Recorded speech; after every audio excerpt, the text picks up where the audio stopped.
Hey everybody, what's going on? Today we're going to be learning about anchor points. I just wanted to let you know that I pounded a Stacker 2 energy shot that I found at the dollar store for $1, and it has me pretty wired. It says it has as much caffeine as a cup of coffee in it, and I'm feeling pretty good. I don't usually drink coffee. I don't usually pound Red Bulls or Rockstars or anything like that, so it's got me feeling good. Hopefully I don't crash in like an hour, although I feel like it probably will since it's from the dollar store. But oh well, feel good now. So the anchor point is this little reticle sniper scope looking icon right here in the middle. And let's see, it's there for rotating around and scaling from and moving your position based on that point.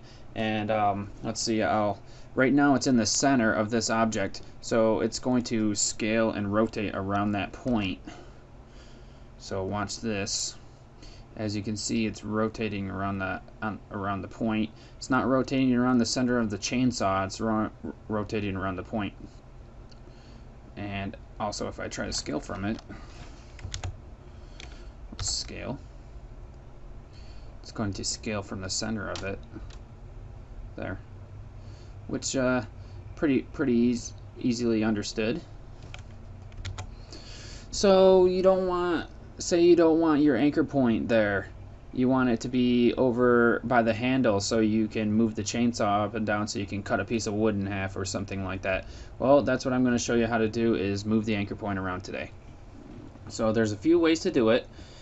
And let's go into our timeline panel here, and you press A for anchor point, and you can move it with these sliders here, and you can see it keeps the anchor point in the center. Well, let's go get on there. There we go.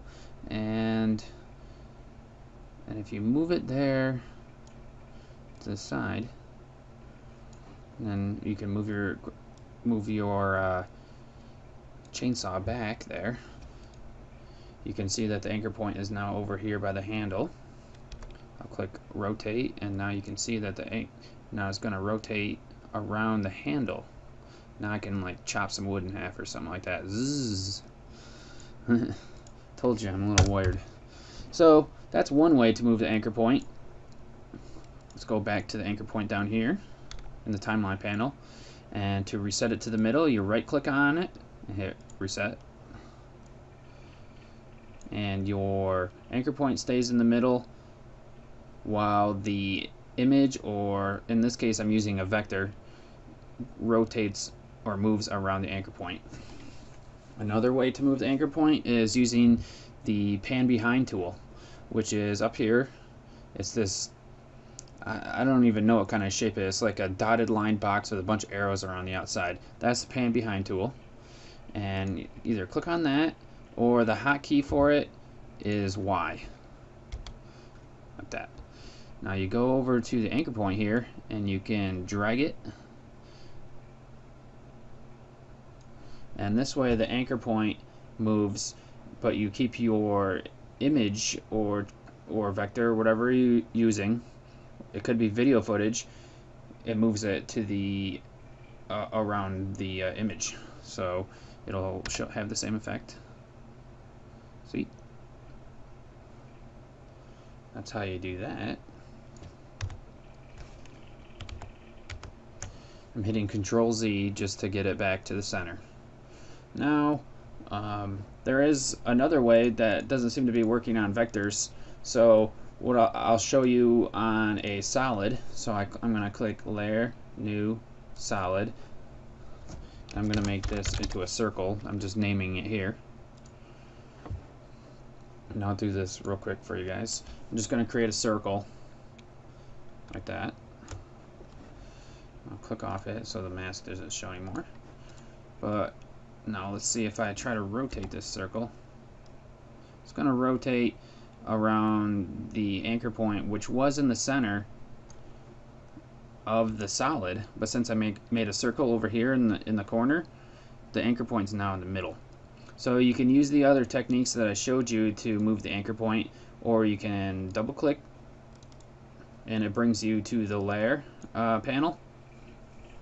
And you can go down to this view where it says masks, click on anchor point path, and you're still on your selection tool here.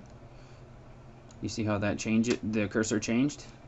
Get over that, and then you can put it right in the middle here. Now to figure out if you're in the middle of the circle, which it probably isn't right now, you go to View and Show Rulers. Now you come up here to the ruler, and you can see it turns into a double arrow. My cursor is a double arrow. Drag down and put the arrow guide, the ruler guide, right in the middle, and you can zoom in with your middle mouse button or the zoom key to get more finite tuning. Move the left side over, put that right in the middle. Well, I'm gonna have to zoom out to get it right in the middle there. Okay, and I was kind of close. And then I can zoom in and move it right into the center there. Now if I go back to my comp there, you can see, I'm gonna click on the circle here. My anchor point is now in the center. Now if I try rotating it, it's gonna rotate right around the center. And normally you don't want your circle rotating around, but maybe I want my circle to rotate around maybe another circle. So let me let's duplicate this, edit,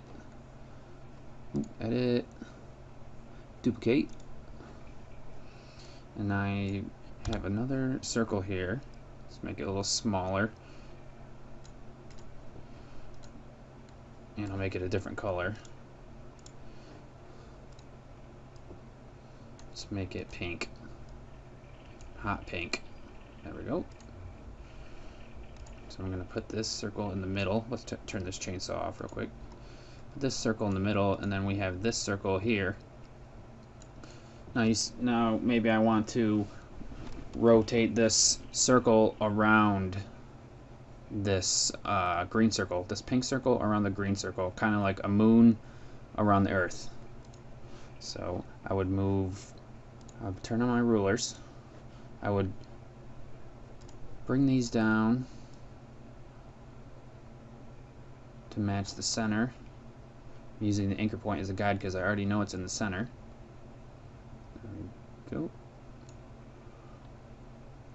Oh, this one needs to move up a little, and we're good there. So let's grab the pan behind tool, move this to the center here, and if you move the anchor point, it'll go right along these guides, and it snaps right into where both of the guides are. Now let's rotate this, and you can see it rotates around. So that's a good way to make something maybe orbit or rotate around something else.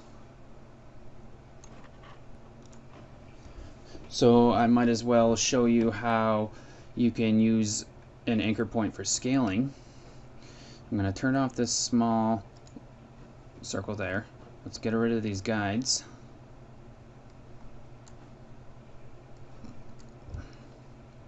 Click on this circle. And say you want this circle to grow from the middle, or from the corner of the composition. We can move our anchor point to the corner. Select the pan behind tool with Y. Put it down here in the corner. Let's get it right in there.